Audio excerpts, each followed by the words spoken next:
Je m'appelle Noémie Baudouin, je suis chercheuse en psychologie de l'éducation à l'Université catholique de Louvain et moi vraiment mon focus, ce qui m'intéresse, c'est les effets des pratiques des enseignants et le climat scolaire sur toute une série de conséquences auprès des élèves, que ce soit le bien-être, la motivation, l'apprentissage.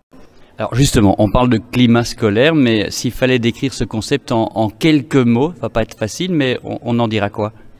Alors le climat scolaire, c'est une perception partagée, on va dire une impression par rapport à l'environnement scolaire, par rapport au contexte scolaire, et c'est vrai que c'est un concept qui peut paraître un peu flou, mais qui en fait est assez fédérateur pour se mettre en mouvement et investiguer les différentes dimensions, les aspects de justice, les aspects relationnels, les aspects qui sont liés à la collaboration. Voilà, il y a toute une série de dimensions derrière ce concept de climat scolaire, et c'est ces dimensions qu'il faut vraiment investiguer.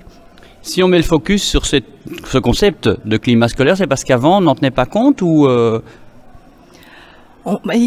évidemment, le climat scolaire, il a toujours existé. C'est juste ici, on a un concept qui permet un peu plus de formaliser, de structurer le travail pour les enseignants. Alors certains, peut-être, sans s'en rendre compte, faisaient déjà énormément de choses, et donc ici, ça va les aider à aller plus loin et à améliorer leurs pratiques. Mais c'est pas une nouvelle mission. C'est juste qu'on formalise vraiment comment on peut agir sur l'environnement scolaire qui, de manière diffuse, contribue à améliorer le bien-être, l'apprentissage, les comportements sociaux, etc. auprès des élèves.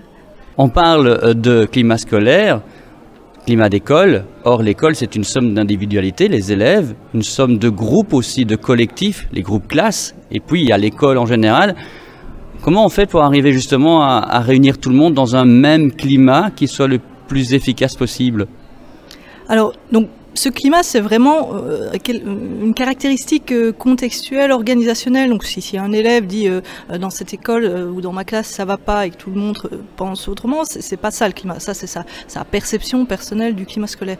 Le climat scolaire, c'est vraiment une impression générale. Effectivement, le contexte, il peut être au niveau de l'école, au niveau de la classe. De plus en plus, on se rend compte que dans notre système éducatif en Belgique, parce que ça dépend comment on organise les classes d'un système éducatif à l'autre.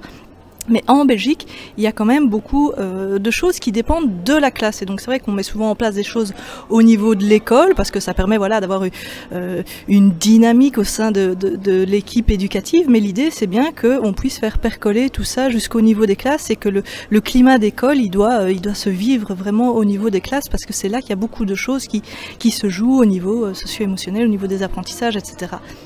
Quelles sont les notions clés pour favoriser un bon climat scolaire ? Pour favoriser un bon climat scolaire, il y a toute une série de dimensions. Donc il y a plusieurs manières de voir les choses. Je pense que la première chose, on va dire les bases, fondamentales, c'est quand même d'avoir une qualité de relation, c'est-à-dire d'avoir un endroit où les uns les autres, entre élèves, mais entre professeurs et élèves et au sein des équipes éducatives, on se soucie les uns des autres, on est attentif, on est respectueux, etc. Et sur base de ça, on peut construire je vais dire un climat scolaire favorable. Et là, il y a toute une série de dimensions à prendre en compte. Il y a différents modèles qui existent. Il y en a pas un qui est meilleur que l'autre. Et à un moment, ça vaut la peine, d'investiguer ces différentes dimensions pour améliorer le climat scolaire. Il y en a une que j'ai retenue, c'est la positive attitude. Je crois que c'est important, ça.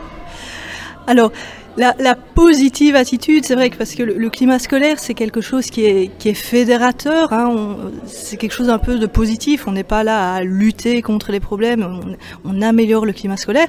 Après, il faut se méfier aussi de cette positive attitude, au sens où si quelque chose se passe mal dans l'école, à un moment, il faut quand même un peu affronter les choses, mais on peut garder cette positive attitude en venant proposer des actions, des interventions qui viennent prendre la place de certaines choses qui pouvaient poser des problèmes, qui offrent des alternatives à ce qui pouvait poser problème, avoir un effet plus négatif. Mais oui, c'est vrai que c'est un côté positif du climat scolaire, c'est fédérateur pour une équipe éducative dans une école. On va pas faire le tour de tout, mais j'avais retenu aussi comme idée cette idée de participation effective, réelle de tous les élèves. Alors oui, c'est ça. C'est quelque chose. On aime bien dire, ben voilà, on va faire participer les élèves, etc. Et la littérature scientifique attire un peu l'attention que souvent on a tendance à faire participer certains élèves, notamment lorsqu'on vote pour des délégués ou même quand on fait un conseil de participation, c'est certains élèves qui vont prendre le plus la parole. Et donc, si on veut vraiment favoriser un climat scolaire pour tous les élèves, c'est penser également comment tous les élèves vont pouvoir donner leur avis et que leur avis va être effectivement pris en compte. C'est-à-dire si on donne son avis mais qu'il n'y a pas de suite à cet avis, on se dit tiens, mon avis ne compte pas, on va se dire je suis pas respecté, c'est pas juste, etc. Et on va avoir un effet contre-productif. Donc ça c'est vraiment important que chacun puisse donner son avis et que cet avis puisse avoir une suite, puisse vraiment avoir des conséquences. Alors on va terminer avec un concept qui est quand même le harcèlement ou le cyberharcèlement, puisqu'en 6e primaire, d'ici 2 ans, quand le tronc commun sera effectif chez eux, on va devoir travailler cette notion de cyberharcèlement. On est assez démunis par rapport à ça. Déjà identifier ce qu'est le harcèlement, le cyberharcèlement. Où est-ce qu'on peut trouver des pistes ?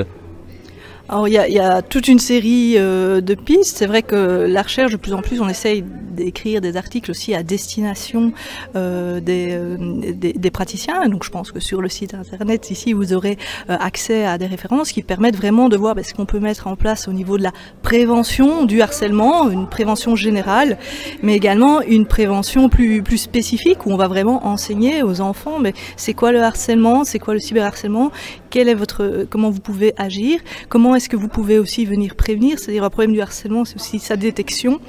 Et donc voir ce qu'on peut mettre en place au niveau de l'école comme processus pour que les élèves sachent où venir frapper à la porte et aussi d'avoir un travail collaboratif avec des gens au sein des écoles qui sont un peu référents pour aussi construire un sentiment de compétence par rapport à ça, parce qu'en tant qu'enseignant on se sent parfois un peu démuni une fois qu'on l'a détecté. Qu'est-ce qu'on fait d'avoir des gens parfois référents au sein de l'école pour pouvoir se dire maintenant je suis un peu outillé, j'ai des outils sur le site internet par exemple, mais j'ai aussi des outils au sein de mon école avec un référent sur cette thématique.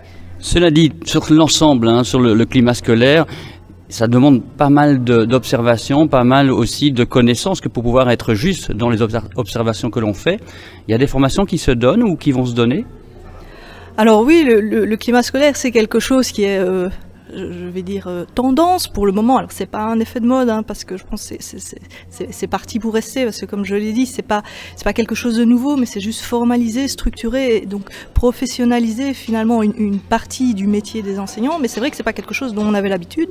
Donc je pense qu'il y a pas mal de formations. Maintenant, il faut bien avoir conscience donc que le climat scolaire c'est quelque chose d'assez large pour se mettre en mouvement, mais à l'intérieur du climat scolaire, il peut y avoir des choses très différentes, et là ça vaut la peine d'avoir des formations précises. Il faut se méfier un peu du saupoudrage, je fais un petit peu de participation, je revois un peu mes règles. Si on fait ça, un peu de saupoudrage partout, on va perdre beaucoup d'énergie pour pas beaucoup d'effets. Donc il y a un moment, c'est vrai qu'il faut vraiment aller en profondeur si on veut vraiment avoir un changement, avoir des effets sur le bien-être, sur les comportements sociaux, sur l'apprentissage, c'est aller au fond de choses. Pourquoi la participation, c'est bénéfique ? Pourquoi réfléchir aux règles, avoir des règles claires, c'est bénéfique ? Et donc vraiment prendre du plaisir aussi à comprendre toutes ces actions. Et là, c'est vrai que ça vaut la peine d'approfondir des dimensions plus spécifiques et pas juste le climat scolaire de manière large. S'il fallait donner un message aux enseignants, enseignantes qui nous écoutent, ce serait lequel ? Wow. Je pense que un des messages principaux du climat scolaire, c'est vraiment finalement aussi une reconnaissance d'une partie du métier qui avant était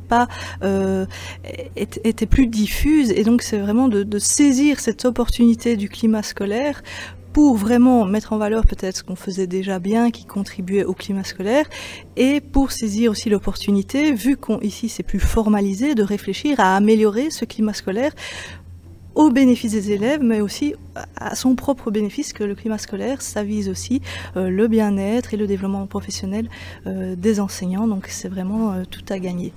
Merci beaucoup.